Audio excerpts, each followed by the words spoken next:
England में एक लड़का रहता था। वह बहुत गरीब था, इसलिए पेट पालने के लिए उसे निरंतर काम करना पड़ता था।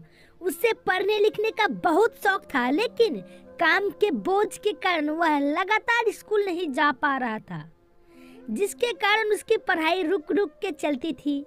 इंग्लैंड के एक निम्न बस्ती में एक छोटे से कमरे में वह दो अन्य लड़कों के साथ रहता था।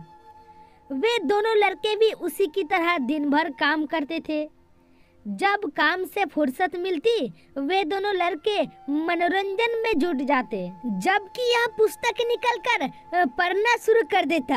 यद्यपि लगातार पढ़ाई न कर पाने के कारण उसे पढ़ने लिखने में दिक्कत होती, लेकिन वह बिना हार माने लगातार प्रयास में लगा रहता। उसके साथी लड़के उसे चिढ़ाते कि काम से फुर्सत के बाद सब मनोरंजन करते हैं, लेकिन यह पढ़ाकू महोदय किताबों से खेलते हैं। लगता है कि यह किताबों से ही इतिहास रचेंगे। उनकी बातें सुनकर वह मुस्कुरा देता।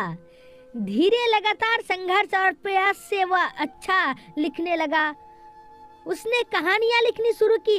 सर्वप्रथम वह अपने उन्हीं मित्रों को अपनी कहानियां पढ़कर सुनाता। कभी कभी वे प्रशंसा करते, किंतु अधिकांश वे उसकी कहानियां का मजाक उड़ाते, लेकिन लड़के पर कोई फर्क नहीं पड़ता। धीरे धीरे उसने कहानियां समाचार पत्रों में छपने के लिए भेजनी शुरू कर दी। वह कहानियां भेजता रहा और समाचार पत्र उसकी कहानियों को रिजेक्ट करते रहे, लेकिन उसने हार नहीं मानी। आखिरकार एक दिन उसकी एक कहानी एक प्रतिष्ठित समाचार पत्र में छपी। इससे उस लड़के का आत्मविश्वास और दृढ़ हो गया। वह लगातार लिखता रहा और बहुत बड़ा उपन्यासकार बना।